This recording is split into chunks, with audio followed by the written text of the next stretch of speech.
Hi అండి, అందరికీ నమస్తే. నేను మీ Rekha. Welcome to Rekha cutie 953 YouTube channel. Friends అందరూ బాగున్నారా? నేను కూడా బాగున్నానండి. ఇంకా ఈరోజు సండే అనమాట. ఇది సండే రోజు వీడియో. ఇంకా మా అన్నకి పెద్ద కర్మ అంటే దివసాలు చేయకముందు మా అత్తగారి ఇంటి నుంచి కూడా వండేసుకొచ్చారనమాట.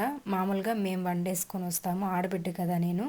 కానీ నేను అన్నీ ఇక్కడ చూసుకుంటూ ఉన్నాను కాబట్టి ఇంకా మా అత్తయ్య వాళ్ళు అలాగే మా పెద్ద తోడు కోడల వల్ల అయితే వండేసుకొని వచ్చారు. వండేసుకు రావడం అంటే వాళ్ళ ఇంటి నుంచి కానీ లేకపోతే ఇక్కడికి వచ్చి కానీ వంటలన్నీ కూడా చేసి వాటిని ఇక్కడ తలిగేసి వాళ్ళే పూజ సామాగ్రి అన్నీ తీసుకొని వచ్చి ఇక్కడ సెలలాగా పెట్టుంటామన్నమాట. ఇటుకరాయితోటి పెట్టి ఇంకా మా అన్న ఇష్టంగా వేసుకునే బట్టలు కూడా 2 జతలు పెట్టి పీట పైన ఆ ఇటుకరాయిని సెలలాగా పెట్టుకొని అయితే మా అన్నని ఆ రాయిలో తలుచుకుంటూ పూజ అనేది డైలీ కూడా చేసుకుంటాము.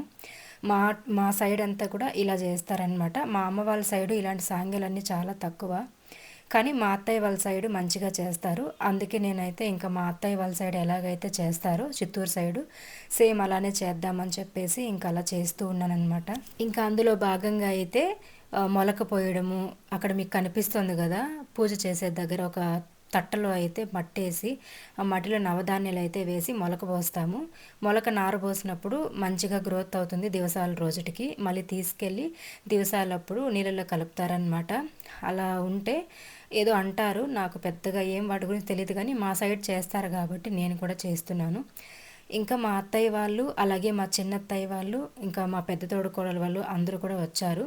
వచ్చి అయితే ఫస్ట్ మార్నింగ్ టిఫిన్ అయితే 6:30కి అంతా మా చిన్నత్తయ్య వాళ్ళు అయితే బంగారుపల్లెం వాళ్ళు వచ్చారు. అంటే మా అత్త వాళ్ళ చెల్లెలోళ్ళు అనమాట. ఇంకా వాళ్ళైతే పొద్దున టిఫిన్ అయితే వాళ్ళు వండేశారండి. ఇంకా పూజ కూడా వాళ్ళే చేసి అంటే సాంబ్రాణి ఇవన్నీ కూడా వేసి ఇంకా మార్నింగ్ టిఫిన్ అంతా తలిగా అయితే పెడతారనమాట. వాళ్ళు ఎన్ని రకాలు తెచ్చుంటే అన్ని రకాలు చేసి ఇవైతే నేను ఇక్కడ చూపిస్తూ ఉన్నాను. ఇంకా వీడియో అయితే పిల్లలు ఉన్నారు కదా వాళ్ళే తీస్తున్నారు. మీరు చాలామంది అడుగుతున్నారు కాబట్టి ఇంకా నేను వీడియోస్ అనేది వీలైనంత వరకు షేర్ చేస్తానని చెప్పాను కదా, అందుకని చెప్పేసి ఇంకా పొంగలు, కిచిడి, తర్వాత సాంబార్, చట్నీ, వడ, కేసరి ఇవన్నీ కూడా తీసుకొచ్చారు. ఇంకా మార్నింగ్ టిఫిన్ అయితే తలిగేసేసి పూజ చేసి మొక్కేసాము. దాని తర్వాత మధ్యాహ్నం భోజనం అయితే మా ఇంటి నుంచి అనమాట, మా అత్తగారి ఇంటి నుంచి భోజనం అయితే ఇక్కడ క్యాటరింగ్ అయితే ఇచ్చేసాము హోటల్లో. పలంనేరు సరస్వతి కేఫ్లో అయితే ఆర్డర్ ఇచ్చేసి ఇంకా అక్కడ నుండి కూడా తెప్పించారనమాట. మామూలుగా అయితే ఇంటి దగ్గర చేస్తారు, ఇంటి దగ్గర చేయడానికి సౌకర్యం లేనప్పుడు ఇంటి నుండి వండుకొస్తారు, లేదంటే ఇట్లా హోటల్లో అయినా ఇచ్చేస్తారనమాట. ఒక 25 మంది 30 మందికి అయితే హోటల్లో ఆర్డర్ ఇచ్చేసి ఇంకా మధ్యాహ్నం భోజనం అయితే తెప్పించాము. భోజనాలు అయితే చాలా బాగుంటాయని ఇంక ఇక్కడే తెప్పించేయమన్నారు. అమౌంట్ అయితే మా అక్క వాళ్ళు ఇచ్చారనమాట. ఇంకా అట్లయితే ఇక్కడ అన్నీ కూడా ఆటోలో వచ్చింది. ఇంకా రాగానే వాటన్నిటిని కూడా దించుతూ ఉన్నాము. ఇంక ఇక్కడ మా బావ అనమాట, మీకు తెలుసు కదా మా బావ వాళ్ళు ఇంకా అంటే మా అత్తగారి ఇంటి వాళ్ళు అనమాట వేసేది. అక్క, బావ, అత్తయ్య ముగ్గురు అయితే వచ్చారండి మా ఇంటి తరపునైతే. ఇంకా అందరం కూడా తీసుకొచ్చి పెడుతూ ఉన్నాము. ఇప్పుడు మధ్యాహ్నం భోజనం మా ఇంటి నుండి వండుకొచ్చాం కాబట్టి ఇంకా మళ్ళీ ఒకసారి పూజ చేసి సాంబ్రాణి వేసి మళ్ళీ ఈ భోజనాలు అనేది తలిగేసి పెడతామన్నమాట. తలిగేసి పెట్టి అందరూ కూడా మొక్కిన తర్వాత మళ్ళీ కాకి పెట్టేసి వచ్చి ఇంకా బంధువుల్ని పాలోళ్ళు ఉంటారు కదా, అంటే అంటుండే వాళ్ళు ఉంటారు కదండి. సో వాళ్ళందరూ పెద్దనాయన వాళ్ళు, చిన్నాయన వాళ్ళు, అన్నలు, వదనలు ఇంకా వీళ్ళందరినీ కూడా పిలిచి భోజనాలు అయితే పెడతామన్నమాట. పొద్దున టిఫిన్కి కూడా పెట్టాము.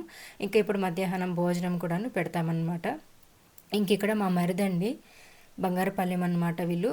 సో మీకు అందరూ తెలుసు కదా, ఇంకా కొత్తగా పరిచయం చేయడానికి ఏం లేదు. చాలా హెల్ప్ చేశారు, నేను అస్సలు అనుకోలేదు.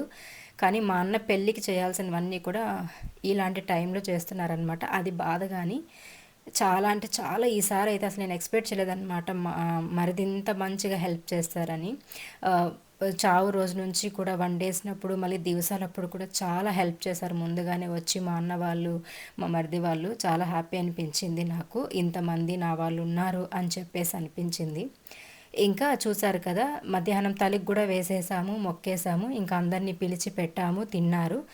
ఎక్కువ వీడియో అయితే షూట్ చేయలేదులేండి, అక్కడక్కడ తీసాను అంతే. ఎందుకంటే విలేజ్లో కదా మన ప్రాబ్లమ్స్ మన బాధలు అర్థం కాదు, కానీ వీడియోస్ తీస్తోంది అని తప్పుగా అనుకుంటారు, లేకపోతే కొంచెం వాళ్ళు ఇబ్బంది పడతారేమో తినేటప్పుడు అని చెప్పేసి నేను ఇంకా వీడియోస్ అయితే తీయలేదన్నమాట. లాస్ట్లో మా పెద్దయ్య వాళ్ళిద్దరూ తింటుంటే తీశాను. ఇంక వాళ్ళంతా పాలోళ్ళు అనమాట. ఇంకా అందరూ తినేసి వెళ్ళిపోయిన తర్వాత మళ్ళీ ఫుడ్ అనేది కొంచెం ఎక్కువగా మిగిలాయన్నమాట. ఇంకొక 10 మందికి అట్లా. సరే ఇంకా అందరికీ ఇద్దామని చెప్పేసి ఇంకా అంటు వాళ్ళు ఉంటారు కదా! మా పెద్దమ్మ వాళ్ళు, పెదనాన్న వాళ్ళు వీళ్ళు.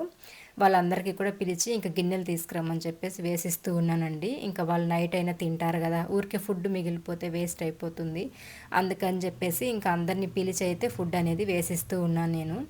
తినేవాళ్ళు తిన్నారు. ఇంకా ఇంటికి తీసుకెళ్ళేవాళ్ళు ఇంటికి తీసుకెళ్లారు. మళ్ళీ నైట్‌కి కూడా ఇచ్చి పంపించాము. ఇంకా భోజనాలు కూడా అన్నము, సాంబారు, ఆకుకూర పప్పు, ఇంకా కర్రీస్, తర్వాత అప్పలము, పెసరపప్పు పాయసం చేపిచ్చాము. పాయసము, ఇంకా వెజిటబుల్ రైస్, దానికి కుర్మా, ఇంకా పెరుగు పచ్చడి, తర్వాత ఉద్దివడలు, ఇట్లా చాలా ఐటమ్స్ అయితే అంటే స్పెషల్ మీల్స్ ఉంటుంది కదా! సో, అవైతే ఆర్డర్ ఇచ్చామనమాట.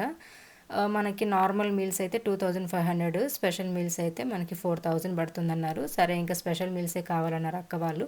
పెట్టేది మంచిగా పెడదామని చెప్పేసి ఇంకా అదే ఆర్డర్ ఇచ్చేసాము. ఇంక ఈ విధంగా అయితే ఇంకా మా పెద్దమ్మోళ్ళు వచ్చారనమాట. వాళ్ళకి వేసిస్తూ ఉన్న పాత్రల్లోకి ఇంటికి తీసుకెళ్ళడానికి. ఇంక ఇక్కడ అందరికీ వేసిచ్చేసిన తర్వాత ఇంకా సాయంత్రం అయితే మా మేనమామ వాళ్ళు వచ్చారనమాట. లాస్ట్ మేనమామ వాళ్ళు. ఇంక వాళ్ళైతే గులాబ్ జామున్, తర్వాత సుగీలు ఇవన్నీ కూడా చేసుకొచ్చారు. యాక్చువల్లీ వీళ్ళు కూడా ఈరోజు వండుకొని రావాలనుకున్నారు మా అత్త వాళ్ళు. కాకపోతే ఇంకా పొద్దున్న, మధ్యాహ్నం వండుకొస్తున్నారు. ఇంక సాయంత్రం అయితే తలిగేయరు. మామూలుగా పొద్దున్న, మధ్యాహ్నం మాత్రమే ఏస్తారు. అందుకని చెప్పేసి ఇంకా ఊరికే ఎందుకు ఇంతమంది చేసేస్తే ఒకే రోజు ఎందుకని వద్దనేసాము. సరే అని చెప్పేసి ఇంకా గులాబ్ జామున్, సుగీలు అవి చేసుకొచ్చుంటే ఇంకా తలిగిలో ఆకులో పెట్టేసి తర్వాత ఇంకా అందరం కూడా తిన్నామన్నమాట. ఇంకా మా మామ అయితే ఇక్కడ కూర్చొని ఏదో మాట్లాడుతూ ఉన్నారు మాతోటి. ఇంకా అన్నీ కూడా నేను మా వారే చూసుకుంటున్నాం కాబట్టి ప్రతిదీ మాతోనే ఇంకా మాట్లాడతారనమాట. ఇంక అట్లా నాకు ఫుల్ బ్యాక్ పెయిన్ వచ్చేసింది పొద్దున్నుంచిను ఇంట్లో. ఇంకా అందరూ వచ్చారు కదా! సో, అట్లా వంగి లేయడము, వడ్డించడము ఇట్లా చేసేసరికి ఆల్రెడీ నేను చాలా వీక్ అయిపోయానులెండి. అసలు నేను ఇంకా ఇప్పట్లో కోలుకుంటానని అయితే నేను అనుకోను కానీ తప్పదు కాబట్టి నా బ్రతుకు తెరువు యూట్యూబ్ మీద పెట్టేశాను కాబట్టి ఈ యూట్యూబ్లో వీడియోస్ అనేది ఖచ్చితంగా పెడితేనే నేను మా అమ్మ నాన్నకి 3 పూట్ల అన్నం పెట్టగలుగుతాను, నేను బతకగలుగుతాను కాబట్టి నేను దీనిపైన పూర్తిగా డిపెండ్ అయిపోయాను యూట్యూబ్ పైన. అందుకని చెప్పే నాకు ఎంత బాధన్నా ఉన్ని, ఎవరేమైనా చేసి ఉన్ని, ఎలా అయినా ఉన్ని, నా బాధ ఎంతైనా ఉన్ని, నేను యూట్యూబ్లో వీడియోస్ అనేది డైలీ పెట్టాలి. పెడితేనే నా అమ్మ నాన్నని నేను చూసుకోగలుగుతాను. అందుకే నేనైతే ప్రతిదీ వీడియోస్ అయితే షేర్ చేస్తూ ఉన్నానండి. ఇంక అట్లయితే మా మామ, మా అత్త ఇంకా వచ్చారని చెప్పాను కదా! ఇంకా అమ్మమ్మ, మా పెద్దమ్మ అయితే దివసాల వరకు మాతోనే ఉండిపోయారనమాట. ఇంకా నాకైతే ఫుల్ పెయిన్ వచ్చేసి ఇంక మా పెద్దమ్మ దగ్గర అయితే అట్లా కొంచెం నడుము వాల్చుకొని కూర్చున్నాను. ఇంటికి పెయింటింగ్ పనులన్నీ కంప్లీట్ అయిపోయింది. మీరు ఆల్రెడీ వీడియోస్లో చూసారు లాస్ట్ పెట్టినప్పుడు. ఇంకా నేను చాలా గ్యాప్ ఇచ్చేసానులేండి. యాక్చువల్లీ పెడదాం అనుకున్నాను కానీ ఇంకా ఫుల్ పనుల్లో ఉండిపోయాను. అన్నీ ఒక్కదాన్నే చూసుకోవాల్సి వచ్చింది. మా వారు ఆఫీసు, మళ్ళీ ఈ పనులు ఆయన చూసుకుంటూ ఉంటే నేను ఇంటి దగ్గర నేను చూసుకోవడం, ఇట్లా ఫుల్ బిజీ అయిపోయాననమాట. అందుకే వీడియోస్ పెట్టలేకపోయాను. ఎడిటింగ్ చేసేకి టైం లేదు. ఇంకా అమ్మోళ్ళ ఇంట్లో కూర్చొని వీడియోస్ పెడదామన్నా కూడా మనకు నెట్వర్క్ ఇష్యూ అనమాట అక్కడ. అందుకని చెప్పేసి నేను ఇంటికి వచ్చిన తర్వాత ప్రశాంతంగా పెడదాంలే, అన్నీ కూడా క్లియర్గా ఎక్స్ప్లెయిన్ చేద్దామని చెప్పేసి ఇంక ఉండిపోయానండి. ఇంకా ఇక్కడొచ్చేసరికి మేమంతా కూర్చొని ఇంకా పనులు ఎలా చేయాలి, ఏం చేయాలి, వాటి గురించి డిస్కస్ చేసుకుంటూ ఉన్నాము. ఇంకా నేను కూడా ఇంటికెళ్ళే పని ఉండింది. సో, ఆ మరుసటి రోజైతే నేను ఇంకా ఇంటికొచ్చాను. ఇంకా పనంటే అక్కడికి సంబంధించిన పని కోసమే వచ్చాననమాట. ఇంకా ఆ రోజు సండే రోజు నైట్ ఇంక మా అత్త వాళ్ళు, మా మామ వాళ్ళు అందరూ కూడా అమ్మ, నాన్నకు తోడుగా ఉన్నారు కదా అని చెప్పేసి ఇంక సండే రోజు నైట్ అయితే ఒక 8 గంటలకి అట్లా ఇంటికొచ్చాము.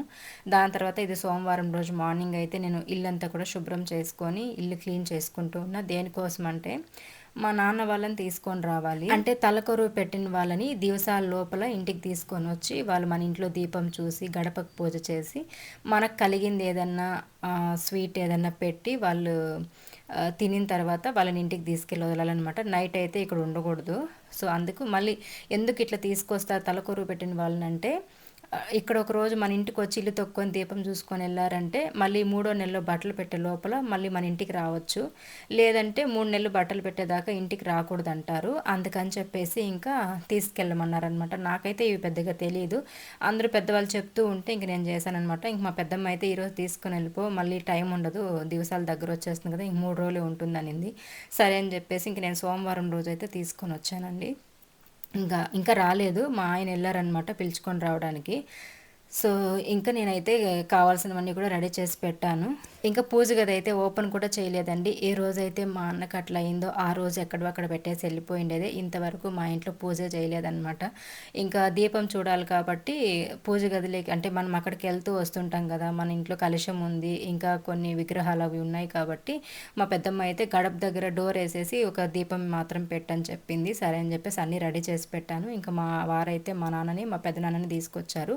మా పెదనాన్న ఎందుకు వచ్చారంటే మా నాన్నకి కొంచెం హెల్త్ బాగాలేదు కదండి, అందుకని చెప్పేసి నాన్న తలకూరు పెట్టడానికి ఎక్కువసేపు తిరగలేకపోవడం, నడవలేకపోవడం, నిల్చుకోలేకపోవడం అట్లా అయిపోయింది. అందుకని చెప్పేసి మా నాన్న ఒక చుట్టూ అట్లా తిరిగి కొంచెం ఒక సాంగ్యాలన్నీ స్టార్టింగ్లో మా నాన్న చేస్తే మిగతా సాంగ్యాలన్నీ మా పెద్దయ్య చేశారనమాట, మా నాన్న వాళ్ళ అన్న. అందుకని చెప్పేసి ఇంకా వాళ్ళిద్దరినీ కూడా తలకూర పెట్టిన వాళ్ళలాగా అన్నీ కూడా సాంగ్యాలు చేస్తూ ఉన్నాము. ఇక్కడ మా నాన్నని చూసారు కదా ఎలా నడుస్తూ ఉన్నారో. హెల్త్ అయితే అస్సలు బాగాలేదు.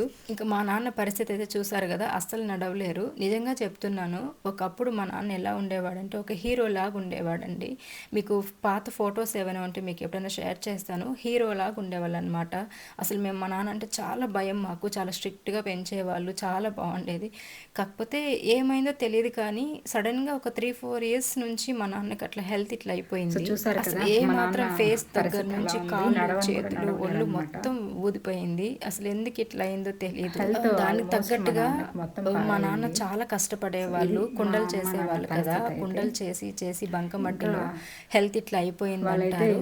కానీ ఇలా ఉంది కదండి, నిజంగా ఒకసారి నాకు ఈ ప్రభుత్వం పైన, ఈ గవర్నమెంట్ పైన ఎందుకు కోపం వస్తుందంటే, బాగా నడిచేవాళ్ళు, బాగా హెల్తీగా ఉండే వాళ్ళందరికీ పెన్షన్లు ఇస్తున్నారు, బాగా హెల్ప్ఫుల్గా ఉంటున్నారు. కానీ దగ్గర దగ్గర 4 ఇయర్స్ అయిపోతుంది మా నాన్నకి ఇట్లా అయిపోయి. అందరూ ఊర్లో కూడా చూస్తూ ఉన్నారు, మా నాన్న పరిస్థితిని చూస్తూ ఉన్నారు, మా నాన్న సిచ్యువేషన్ చూస్తూ ఉన్నారు. ఇప్పుడు ప్రజెంట్ మా ఇంటి సిచ్యువేషన్ అందరికీ తెలుసు. మా నాన్నకి ఇలా ఉంది, పైకి లేవలేరు, నడవలేరు. ఇలా ఉండే మనిషికి అట్లీస్ట్ ఇప్పుడు మన ఊర్లో ఉండే వాళ్ళు పార్టీల తరపున ఉంటారు కదా, ఎవరో ఒకరు హెల్ప్ చేసి వాళ్ళకి పెన్షన్ వచ్చేలాగా చేస్తే వాళ్ళు ఏదో 10 రూపాయలు గవర్నమెంట్ నుండి తీసుకొని ఆ పూట గడుపుకుంటారు కదా. అసలు ఎందుకు ఇట్లా ఒక్కరికొకరు హెల్ప్ చేసుకోకుండా ఉంటున్నారో తెలియదు. కానీ బాగుండే వాళ్ళకంతా ఇస్తున్నారు కానీ ఇట్లా ఇంత పేషెంట్గా ఉండే మా నాన్నకు మాత్రం హెల్ప్ చేయలేకపోతున్నారు. చూడాలి ఈ జనవరికైనా పెన్షన్కి రాస్తారేమో. సో చూసారు కదా మా నాన్న పరిస్థితి అలా ఉంది, నడవని కూడా నడవలేరనమాట. హెల్త్ ఆల్మోస్ట్ మా నాన్నకి మొత్తం పాడైంది. సో ఇది మా అమ్మ నాన్న పరిస్థితి. అయితే మా అమ్మ పైన మా నాన్న భారాన్ని కూడా వేసేసి వెళ్ళిపోయాడు. ఇంకా నేనైతే చూసుకుంటాను అన్నీ, కానీ మా నాన్నకి ఇలా ఉంది కదా, మొత్తం ఇంకా మా అమ్మే చూసుకోవాలి. మా అమ్మకు వచ్చిన కష్టం మాత్రం నిజంగా పగవాళ్ళకు కూడా రాకూడదు. అంత బాధనైతే దేవుడు ఇచ్చేసినాడు. ఎందుకో మంచోళ్ళకే కష్టాలు అంటారు కదా, అట్లా మా అమ్మ వాళ్ళైతే ఒక చెడ్డ పేరు తెచ్చుకోలేదు ఊర్లో ఎక్కడ. పెళ్ళైన కాలం నుంచి ఇప్పటి వరకు. పెళ్ళికి ముందు 5 మంది అన్నదమ్ములు, మా అమ్మకి 5 మంది అన్నలు, ఒక అక్క. చాలా బాగా చూసుకున్నారు మా అమ్మని. పెళ్ళైన తర్వాత నుంచి కొద్ది రోజులు బాగున్నారు, తర్వాత ఎప్పుడు కష్టాలే మా అమ్మకి. నేను చూస్తున్నాను కదా, నాకు తెలివి వచ్చిన తర్వాత నేను చూస్తున్నాను కదా, ఎప్పుడు కష్టాలే. ఇప్పుడు కూడా కష్టాలే పెట్టేసినాడు మా అమ్మకి. ఎప్పుడు ఈ బాధలు తీరుతాయి కూడా తెలియదు. ఇంకేదండి ఈరోజు వీడియో అయితే చెప్తూ పోతే చాలా ఉన్నాయి మా జీవితాల్లో. పైకి కనిపించినంత సంతోషంగా ఎవరి లైఫ్లో ఉండవు, అది మాత్రం చెప్తాను. ఇది ఈరోజు వీడియో.